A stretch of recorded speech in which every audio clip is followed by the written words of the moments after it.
very much.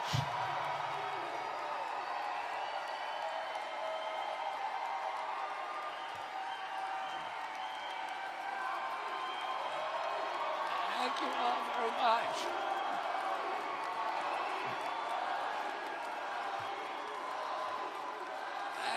Thank you. And I want to start out, first of all, for thanking all of you, and thanking Oakland, and thank all of you for being here today. I also want to thank the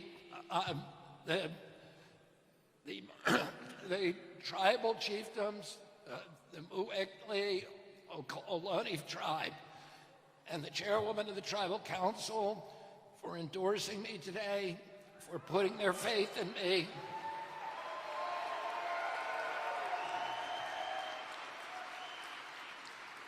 And they know, the Mu'ekma Ohlone tribe. Oh, and they know very much that this struggle for indigenous rights has consumed a lot of my life, my personal and my professional life, and that this work is going to continue when we are in the White House.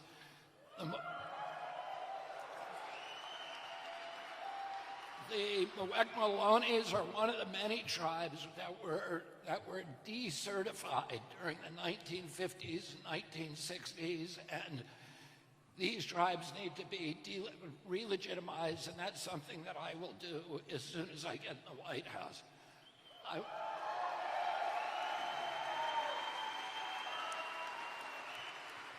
want to say something about Oakland. My father spent a lot of time doing hearings in Oakland on the poverty issues for the Poverty Committee in 1967 when he was United States Senator, and then he came back here in 1968 on the presidential campaign.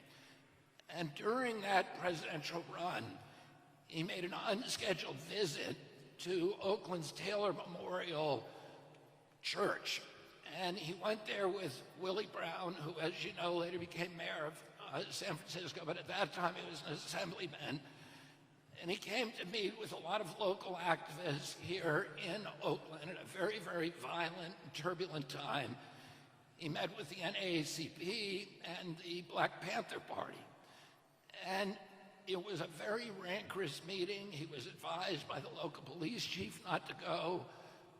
He attended with two of his companions, John Glenn, the astronaut, one of his best friends, Rayford Johnson, who had been the decathlon champion in 1960 and was one of my father's closest friends.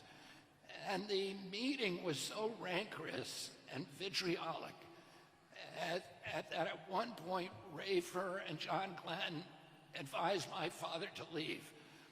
People were insulting him. People were threatening him. And my dad refused, and he said, this is between me and them. I need to hear them out. I need to hear what they're going to say. And he waited, he stayed throughout that meeting, and the next day, all of the people who were at that meeting signed up to join his campaign. And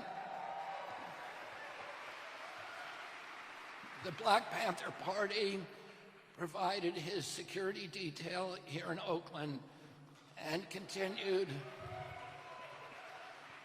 to provide security for him later on in the campaign in his convoys. And there was a lesson that I just wanted to share with you, because it's a lesson all of us need to learn at this point in our history. And we need to start listening to each other, even when it's difficult.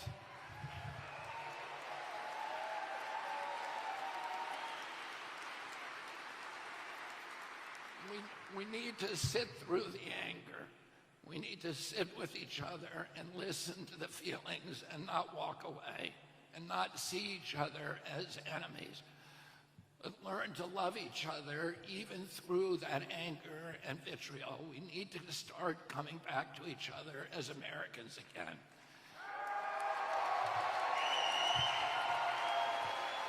Now,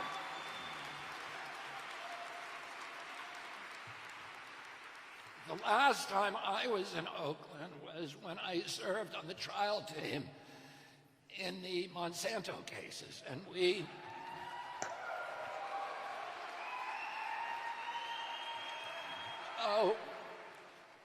tried 2 of the 3 cases in this city. We won $289 million in the first, and then the third one, which we tried here, we asked the jury for $1 billion, and an Oakland jury gave us $2.2 billion.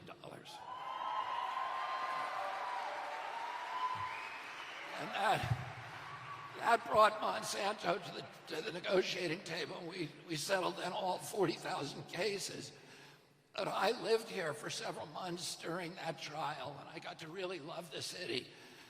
The Monsanto case was the latest in a lifetime of battles for me to get poisons out of our food and out of our farms and to restore our soils. That effort has consumed a lot of my life, and I wanted a vice president who shared my passion for wholesome, healthy foods, chemical-free, for regenerative agriculture, for good soils,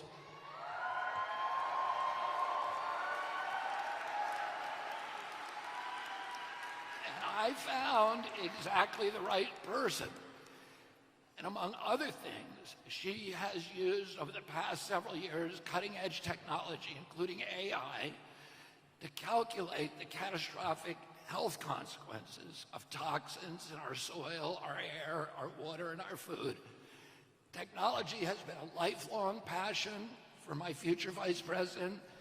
This is important because I also wanted a vice president who shares my indignation about the participation of big tech as a partner in the censorship and the surveillance and the information warfare that our government is currently waging against the American people.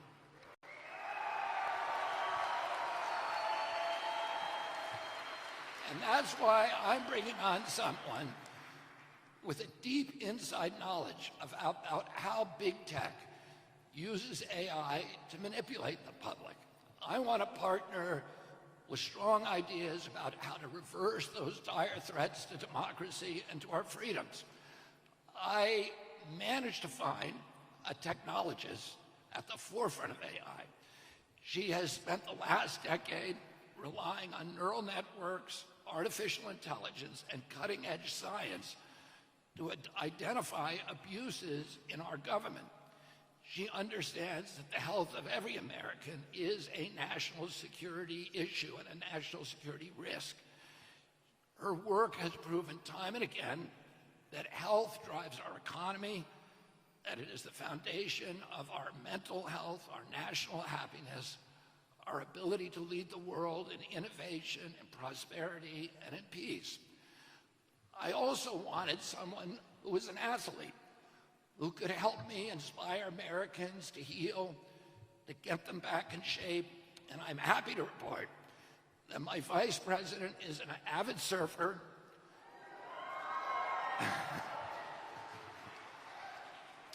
who attended school on a softball scholarship. I wanted, right here in Oakland, I wanted someone who was battle-tested, able to withstand criticism and the controversy and all the defamations and slanders and perjuries that are thrown against anyone who embarks on a presidential campaign. I wanted an advocate who has seen corruption of our regulatory agencies firsthand, who shares my indignation about the way it allows regulated industries to commoditize our food, our wildlife, and our children. I wanted someone who would honor the traditions of our nation as a nation of immigrants, but who also understands that to be a nation, we need secure borders.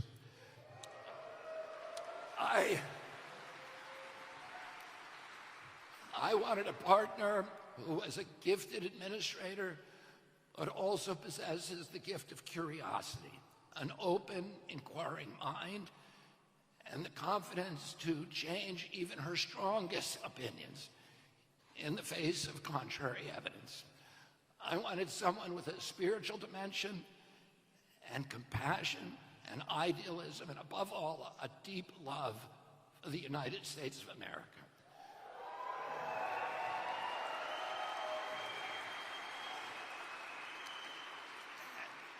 And I found all of those qualities in a woman who grew up right here in Oakland, the daughter of immigrants who overcame every daunting obstacle and went on to achieve the highest levels of the American dream. So that is why I'm so proud to introduce to you the next Vice President of the United States, my fellow lawyer, a brilliant scientist, technologist, a fierce warrior mom, Nicole Shanahan.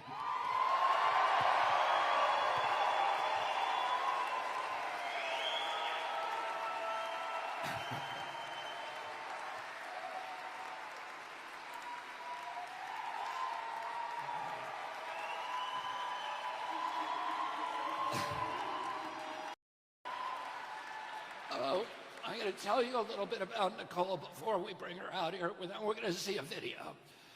And Nicole's personal story began in Oakland. She was the daughter of impoverished immigrants. She grew up on food stamps and welfare in this city, beset by many, many other unique challenges, all of which she overcame. Her very, very American journey took her to a career as a patent attorney and as a Silicon Valley tech entrepreneur and as a Stanford University fellow. Like many of us, Nicole assumed our government was working for our people, that our defense and intelligence agencies wanted peace, that public health agencies wanted us to be healthy, that the USDA supported wholesome foods and family farms, that the EPA would stand up for clean air and clean water, that the Fed wanted prosperous America, that the Democratic Party was on the side of the middle class, the working poor, and Main Street small businesses, that scientists were incorruptible, and that the science was a search for, an exalted search for the truth, and that the President of the United States could always be counted on to defend free speech. I, too, used to believe those things. Do you remember those days?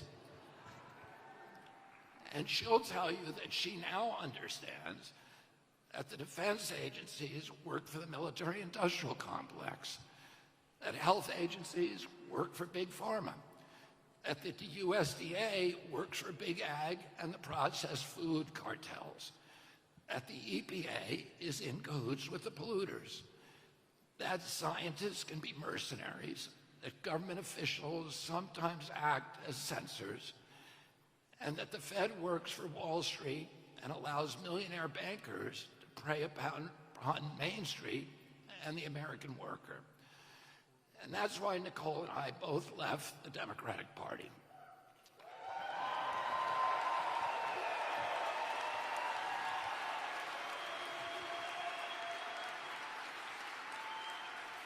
Our values didn't change, but the Democratic Party did. The things that we love are still the same. We love our families, our children, and our faith. We love clean air and clean water and productive soils and good food.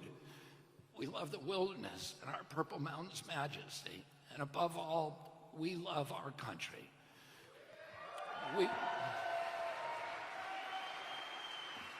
We want America to live up to her highest ideals.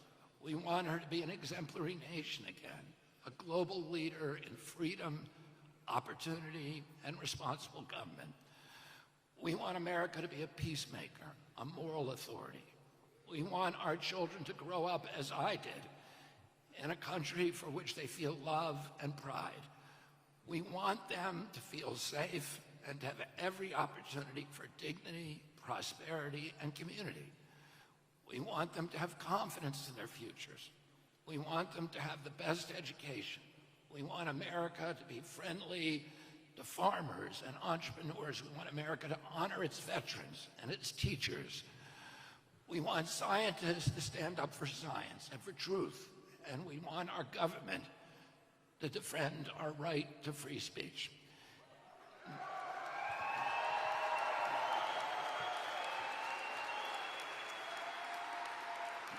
Nicole and I share all of these values. And you know what? Despite the artificially orchestrated divisions, nearly all Americans share the same values that we do. And I'm grateful that Nicole has put her self-interest aside and made the momentous and very, very difficult decision to embark with me on this extraordinary crusade to win back our country.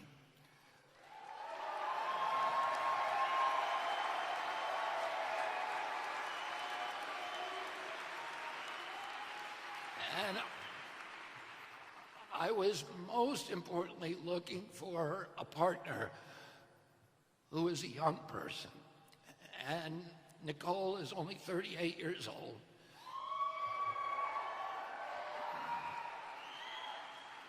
And I wanted that because I want Nicole to be a champion to the growing number of millennials and Gen Z Americans who have lost faith in their future and lost their pride in our country. Many in our generation have stopped believing that older people who have been running our government for so long understand them or represent their interests. That older generation that now dominates Congress, the Supreme Court, and the White House is the same generation, the same people who ran up the $34 trillion debt, and millennials and Gen Z and their children will shoulder the burden. It was my baby boom generation that unleashed the epidemic of chronic disease that has made America the sickest country in the world. The only response to this calamity by government officials today is to gaslight us into pretending that it's all normal, that it's not really happening.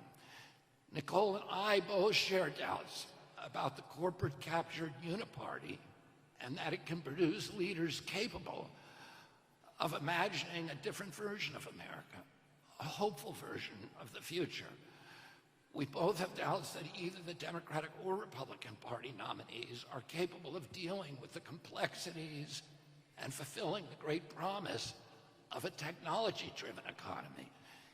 In the right hands, technology can be America's salvation. It can give us the path out of debt chaos, out of environmental ruin, out of the chronic disease epidemic. But we both fear that in the wrong hands, technology can turn its power against humanity. We don't think that either President Trump or President Biden understands the promise or the peril of technology sufficiently to direct its trajectory toward freedom and healing and prosperity.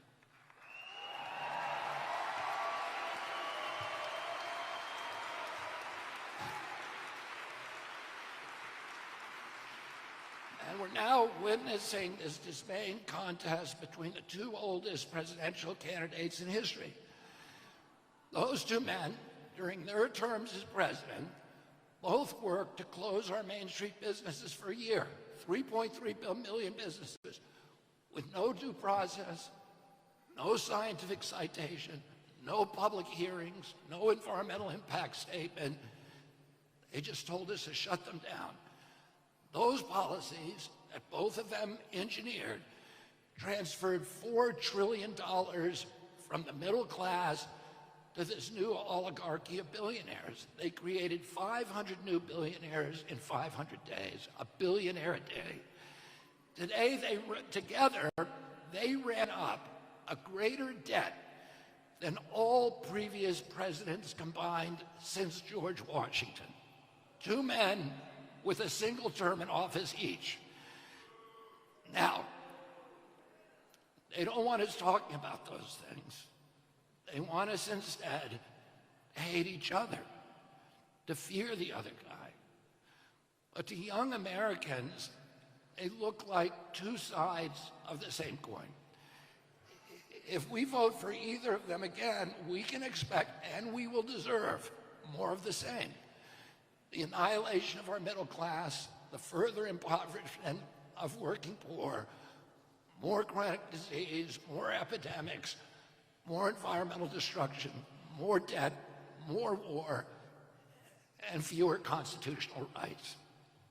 I've asked Nicole to use the platform of the vice presidency to speak for all, not just young people, but all the invisible, voiceless Americans who feel let down by our government.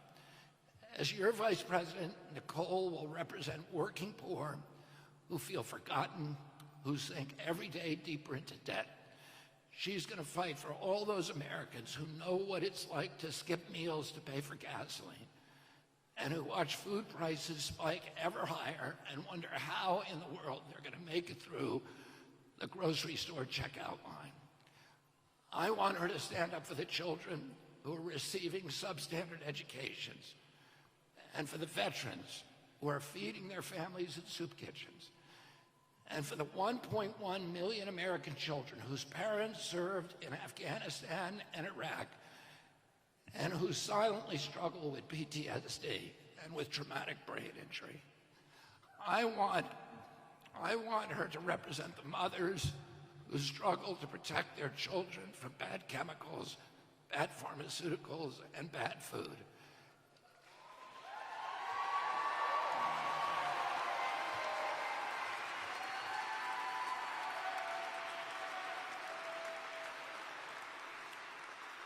As vice president, she will stand between them and the big ag, big pharma, the chemical industry, the processed food industry, the government regulators who are colluding to poison our kids for profit.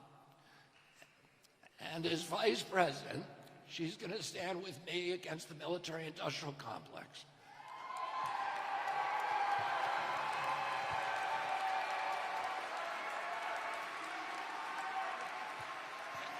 And the neocon interventionists and all of their forever wars.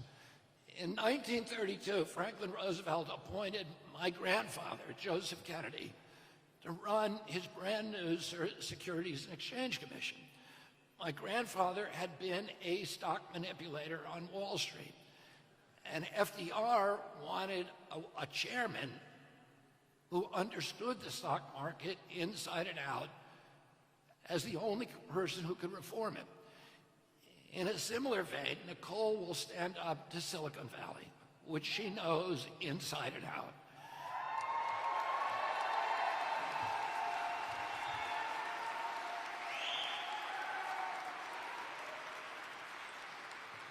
And she's going to stand up to Wall Street, to the big banks, the larcenists, K Street lobbyists, the regulatory czars, the unbridled central bank money printers, the crony capitalists, and all of the other people who have turned our country from a democracy into a corporate kleptocracy. These are the people.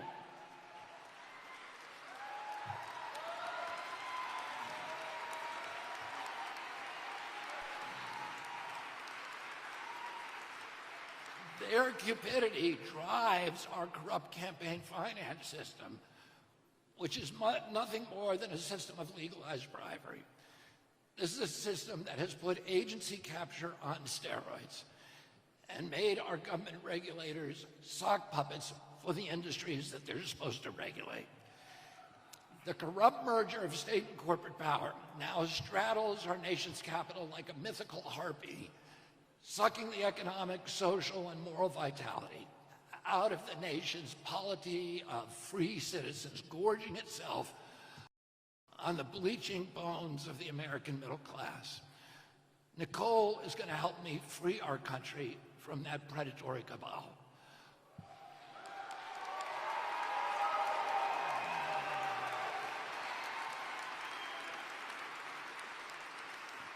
Our independent run for the presidency is finally going to bring down the Democratic and Republican duopoly. That gave us this ruinous debt, chronic disease, endless wars, lockdowns, mandates, agency capture, and the same Trump-Biden uniparty that has captured and appropriated democracy and turned it over to BlackRock, State Street, and Vanguard, and the other corporate donors. Nicole Shanahan will help me rally support for our revolution against the uniparty rule from both ends of the right and left political spectrum. Now let me tell you what Nicole and I are up against and what we need to do to win and how we're going to do it. The New York Times this week published an article estimating that the Democratic Party war chest will ultimately be, which is $1.1 billion today already, the largest in the history of any political party. Within a few months, it's going to be $3 billion. And the Democratic Party is not going to use that war chest to amplify President Biden's voice. It's using it to stop its opponents from getting on the ballot and to turn Americans against each other and inundate us with fear. Incidentally, the Republican Party will raise about the same amount. Does anybody here think that these big money donors who are giving all that money are acting out of a patriotic impulse? Do you think they're acting out of a humanitarian impulse? No, of course they're not. For them, this is an investment, and they expect a return on that investment, and they expect a very, very big return. The campaign finance system has transformed our government from a model democracy into a corporate kleptocracy. So we're up against powerful, this campaign is up against the most powerful financial interest in history. We also face a determined campaign to keep us off the ballot by fair means or foul. Evidently, the Democrats have little faith in their candidate's ability to win in the old-fashioned way at the voting booth. We are going to overcome these financial and legal challenges, but I want to talk about another obstacle that's even more important. It's the obstacle of cynicism. It's the obstacle of fear. It's the deeply ingrained habit of voting for someone you have little passion for because he is the lesser of two evils, because you are so afraid that the other guy will win. Well, don't you want to vote for someone this time?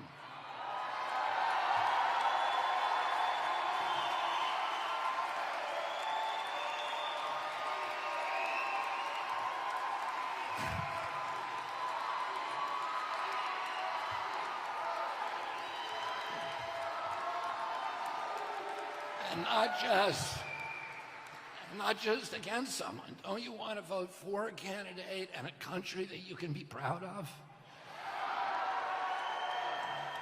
I know you do, because 70% of Americans say that they don't want to have to choose between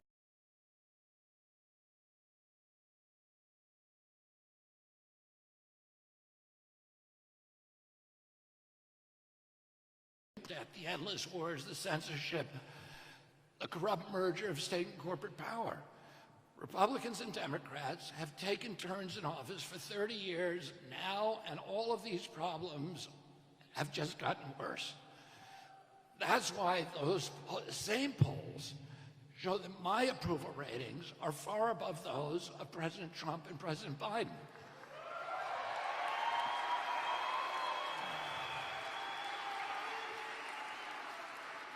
Now, both the Democrats and Republicans are looking at those poll results, and they're devising ways to keep me off the ballot.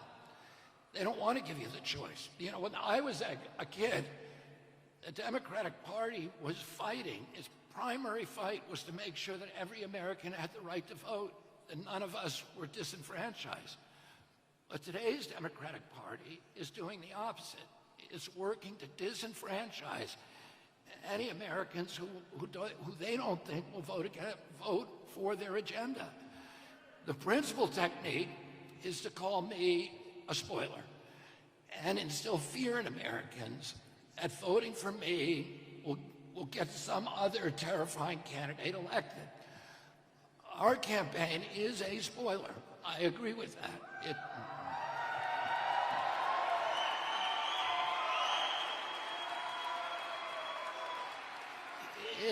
It's a spoiler for President Biden and for President Trump.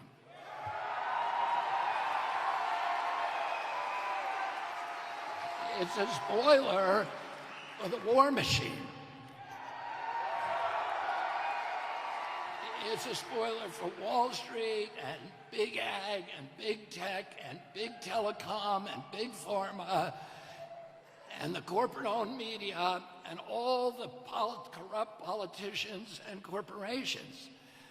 That's why they're trying to keep me off the ballot, and to frighten you into choosing between the two tired and unpopular heads of the uniparty.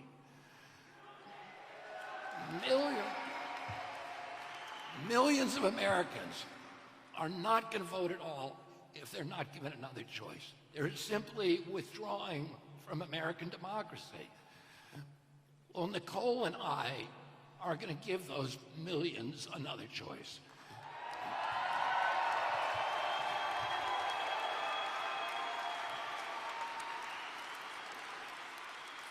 The Democrats and Republicans are trying to divide America. They tell us to hate each other, to mistrust each other, to accuse each other of treason, to warn us against these, in apocalyptical terms, that democracy itself is doomed if the other side wins. They turn families against each other. They turn neighbors against each other and friends against each other. They're trying to divide America, but Nicole and I will unite it. And that's our path to victory.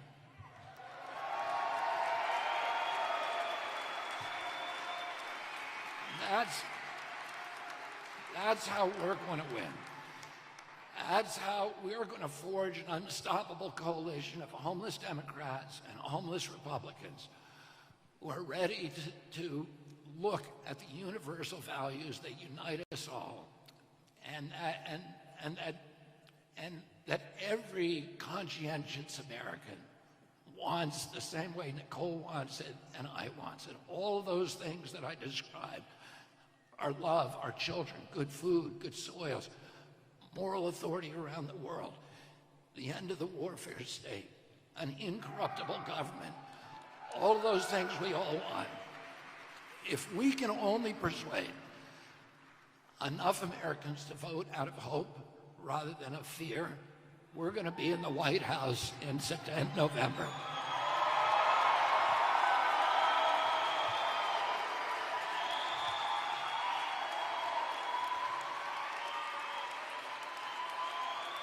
Now, we've all had the advantage of seeing what President Trump and President Biden can do for our country. Do any of you want more of the same?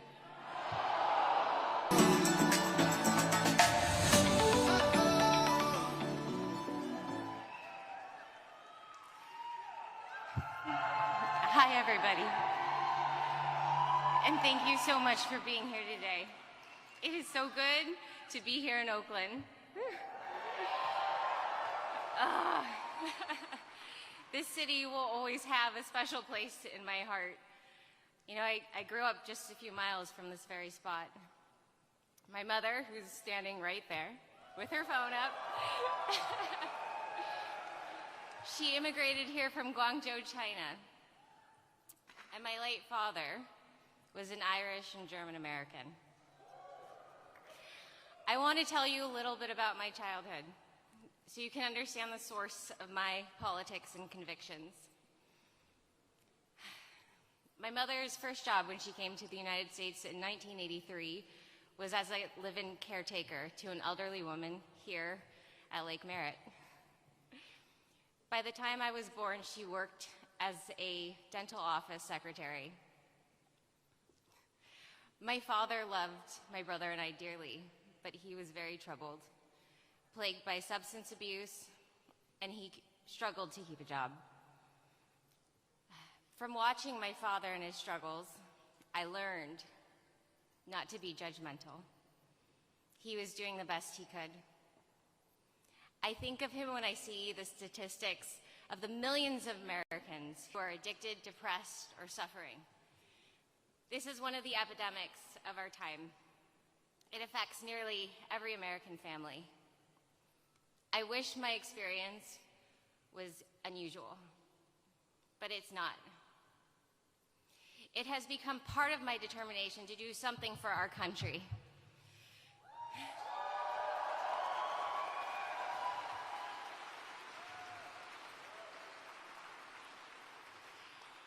Every time my dad lost his job, our family just couldn't cover expenses. Food, gas, clothing, upkeep. It adds up more than you have in this situation.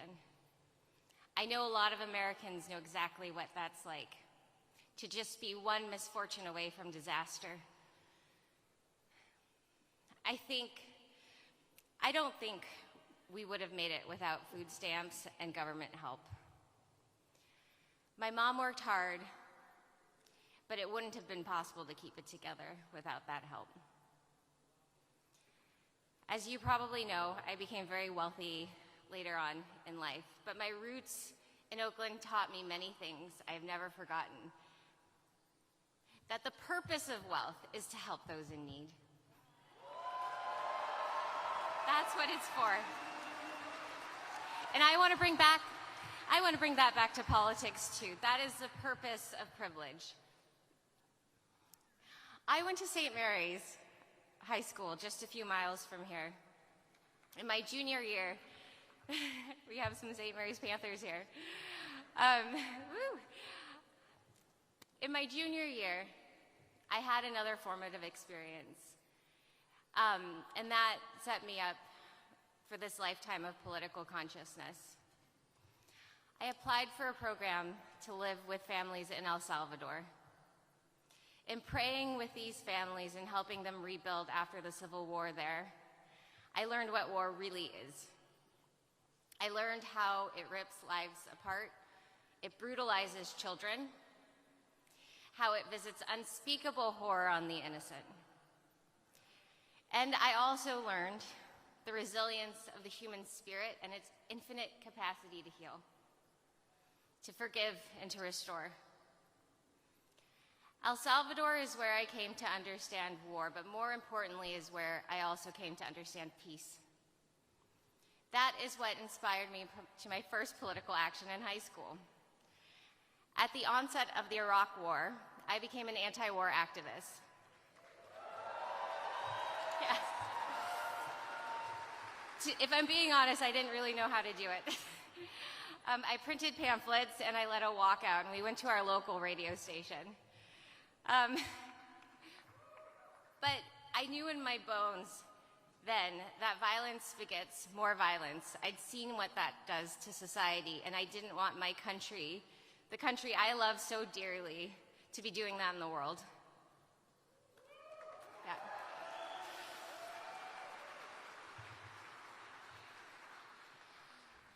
So these are two of my political convictions I hold today: to serve peace and to help those in poverty. Yeah. So you can understand why I gravitated to the Democratic Party, because that was supposed to be the party of peace, the party of compassion. Many Democrats, we still believe in those ideals, but unfortunately as an institution, it has lost its way.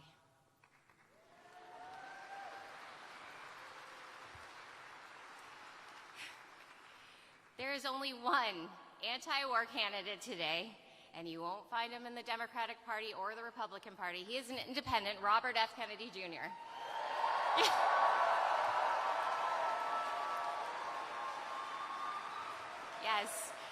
Yes, and it is his commitment to peace and to the welfare of hardworking people in America that draw me as a person of compassion to his candidacy. Yes. As recently as a year ago, I really didn't think much of Bobby Kennedy because I didn't know much about him. All I had was a mainstream media narrative that was effectively telling me horrible, disparaging things.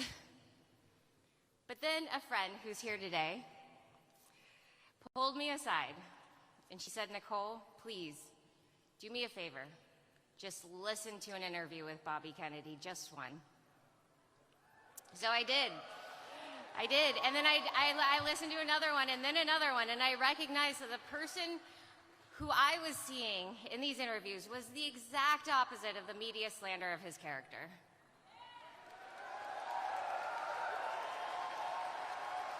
I saw a person of intelligence, of compassion, and of reason.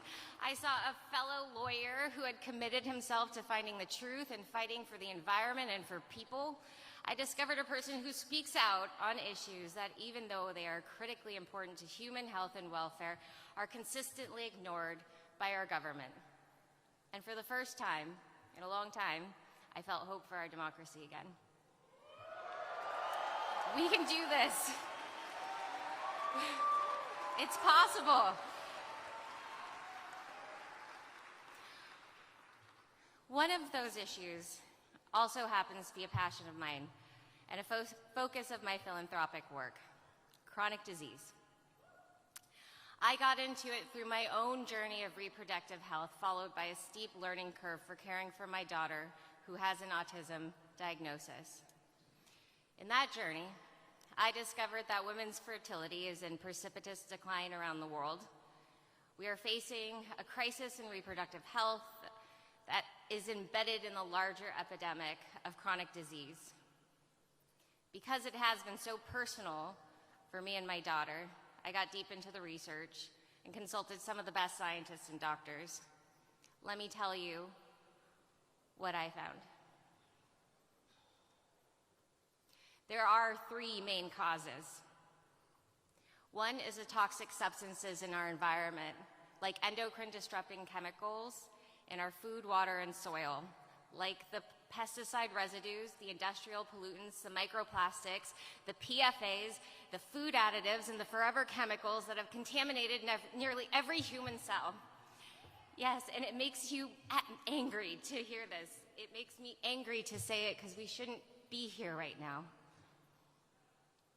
Second is electromagnetic pollution. You don't hear politicians talking much about that either, but it is something we need to look at. As Bobby says, we need to investigate every possible cause of chronic disease epidemic that is devouring our nation from the inside. Third, I'm sorry to say, is our medications. Pharmaceutical medicine has its place, but no single safety study can assess the cumulative impact of one prescription on top of another prescription and one shot on top of another shot on top of another shot throughout the course of childhood. We just don't do that study right now, and we ought to.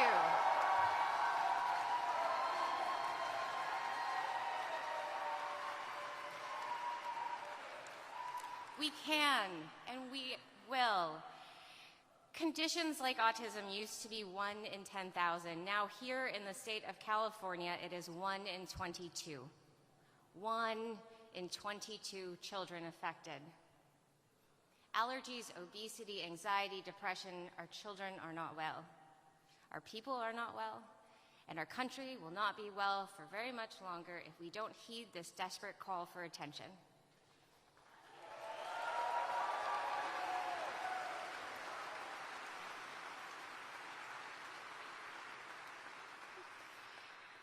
I've spoken to our government agencies. Trust me, I've tried.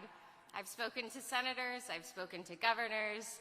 They all know something is wrong, but none of them take any action. There is only one candidate I have met for president who takes the chronic disease epidemic seriously. It is Robert F. Kennedy Jr., and I will be his ally in making our nation healthy again. Yes.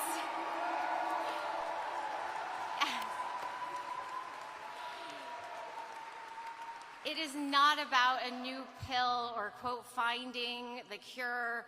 We know the cure is cleaning up our environment and providing the basic public goods that are the foundational conditions for health and healing. It is about a shift in our priorities. It is about compassion. Chronic disease, addiction, poverty, depression, this is where Americans are hurting the most. It is time for politicians to listen.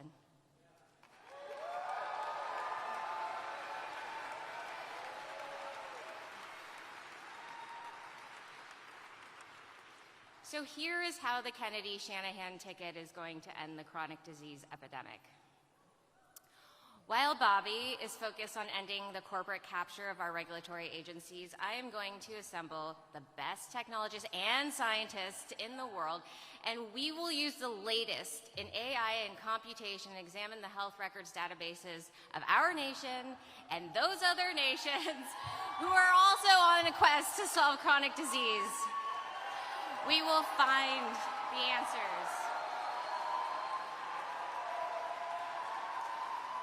We will find the answers to our most pressing health concerns within weeks, not decades.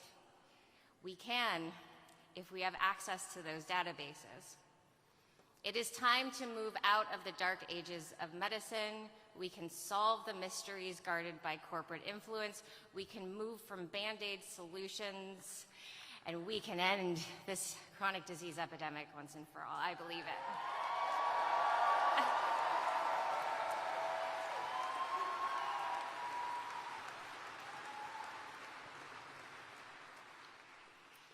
You know, my sense is that most American moms and dads already know the truth of the matter, and it's just long overdue that the duty of care owed to the American family is actually given. We can find the answers conclusively. You know, I have a background in tech, so I tend to think in terms of data. In my tech days, I developed AI-powered software to automate affordable legal services. Well, guess what? The CDC and research institutions have the data we need. We can apply technology to figure out environmental factors. We can figure out what's making us sick. We just have to ask the right questions, do the right research, and apply the right tools. We have to rid science of the corporate bias that contaminates it today. Then we put this thing into reverse.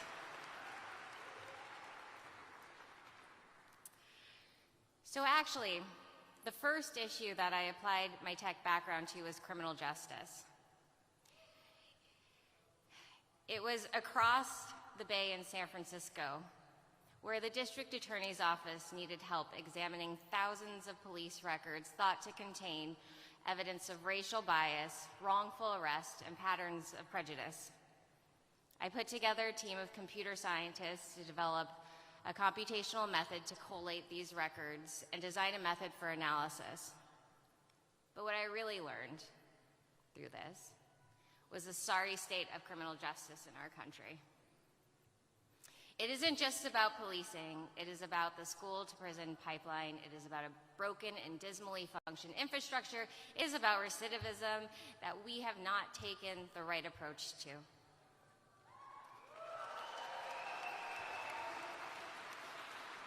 How do we make our systems a system of rehabilitation and not punishment? These questions don't have easy answers. I know this is hard. This is very hard, but they are the right questions to be asked, and there's only one candidate asking them, and it's Bobby Kennedy.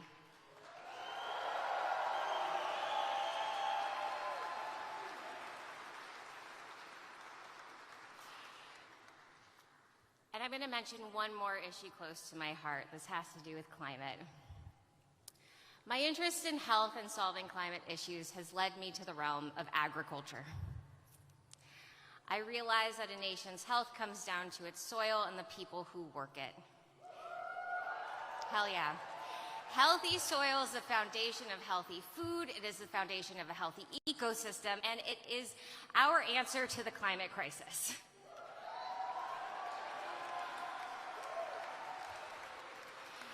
It is the foundation of healthy economy. But what politician besides Bobby Kennedy do you ever hear talking about soil? None. I've produced 2 films on the issue. Common Ground is the latest, I've, we've got some common ground and kiss the ground people here. Thank you guys for coming out today. I've talked to Congress people and senators, but all I've gotten are vague promises that never amount to real change. Republicans and Democrats alike have fallen under the sway of big agrochemical companies and food conglomerates. They might invoke the ideal of the family farm, but they have betrayed it again and again. So I am entering myself, I know I'm not a politician until just now, but I am entering myself to do this work and to highlight this need, because guess what? I've met some of the most innovative American farmers. Their methods rebuild soil, sequester carbon, recharge aquifers, and revitalize the economy.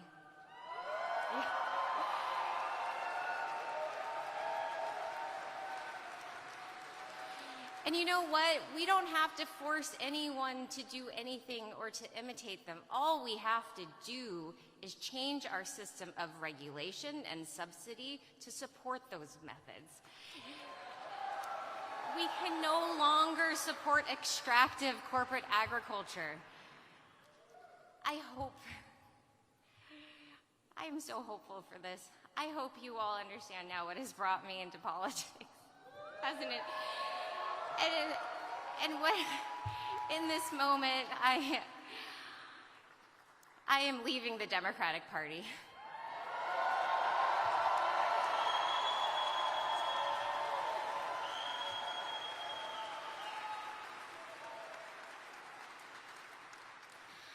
And I want to say two things about that.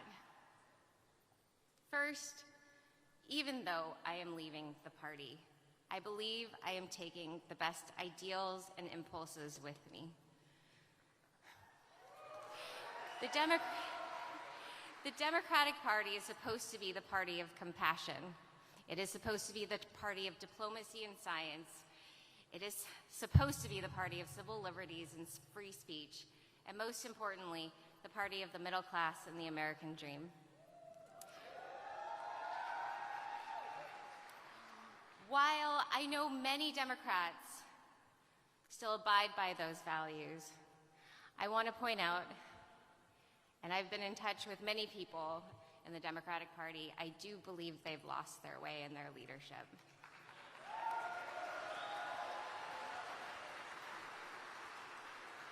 I worry for the party's overwhelming interest in elitism, celebrity, and winning at all costs. And I worry that they do it even if that means turning a blind eye on the issues that they all know to be true. I know this because I've been in those circles for the last 8 years, and I have grown increasingly tired of it.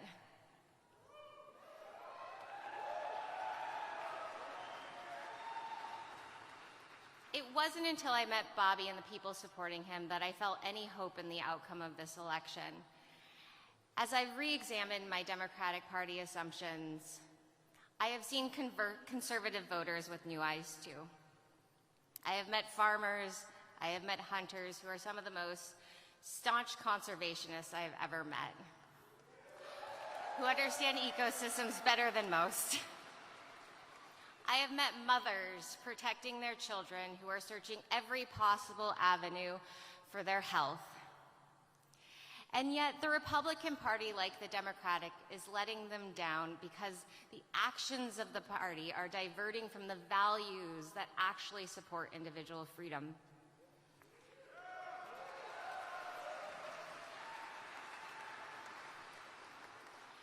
In fact, the very failure of both parties to do their job to protect their founding values has contributed to the decline of this country in my lifetime. Maybe that's why I see so many Republicans disillusioned with their party as I become disillusioned with mine. If you are one of those disillusioned Republicans, I welcome you to join me, a disillusioned Democrat, in this movement to unify and heal America.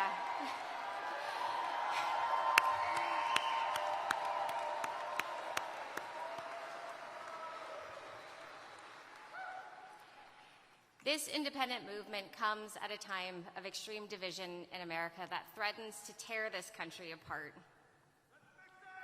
Yes, Let's fix it.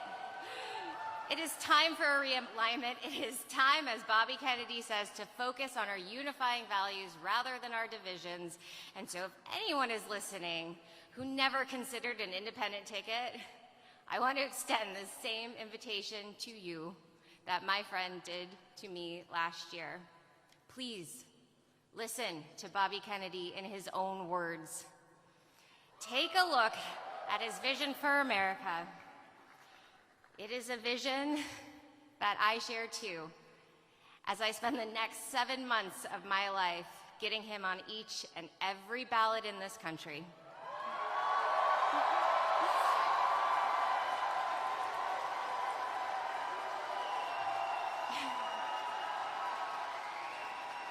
We're gonna do it. We're gonna do it. The vision we share is a vision of national healing. It is an America that leads the world no longer through force of arms, but through the power of example. It is an America that wages peace through diplomacy. It is an America that had become the sickest industrialized country on the earth and turned it around. We're gonna turn it around. It is an America where everyone who works hard can afford a decent life. It is an America where people of all races receive fair and equal treatment under the law. It is an America whose freedoms are the envy of the world. It is an America with honest and transparent government institutions. Can you imagine a country whose government doesn't lie to you?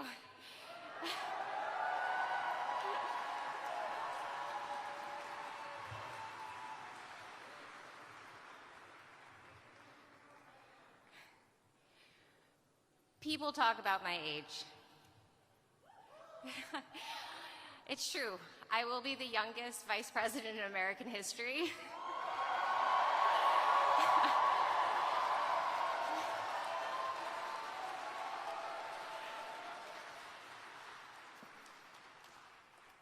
Let me tell you why so many of us young people have turned away from politics. It's because we lost hope that change would ever come from inside the system. After all, which party wins with promises of hope and change or to drain the swamp? Things proceed as usual, declining bit by bit each passing year. So that's the reason. But the other reason is that we can't stand the phoniness anymore. We can't stand the lies. We can't stand the inauthenticity. And that's why Bobby Kennedy leads in all the polls among young people. We are hearing our voice in his.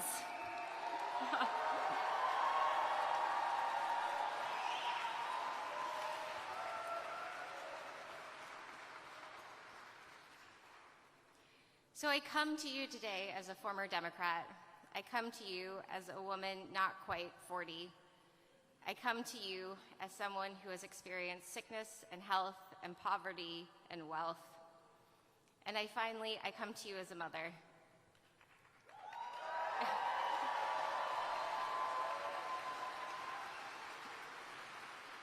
You know, most of the philanthropists I work with are women, other mothers.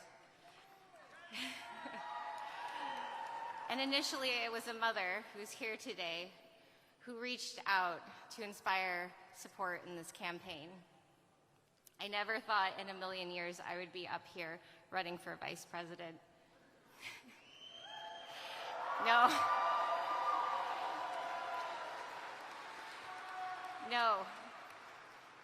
But what I am doing is I'm joining the millions of mothers out there who support this candidacy.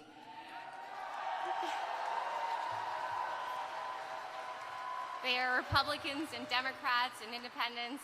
They read the labels at the supermarkets and wonder how to keep their kids healthy. They watch in anguish, many of them, when their children suffer from chronic disease. They cry silently as their teenagers deal with depression, anxiety, and addiction. They do their best to hold it together, and they do because they're frickin' strong. They're my heroes.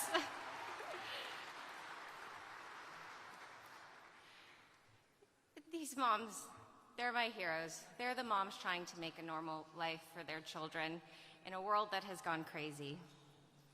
As a mother myself who knows the firsthand challenges of raising a child with special needs, I promise to you to make this world a little less crazy.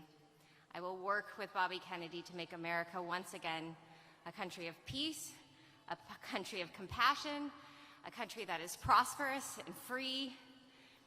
And this won't happen overnight, but I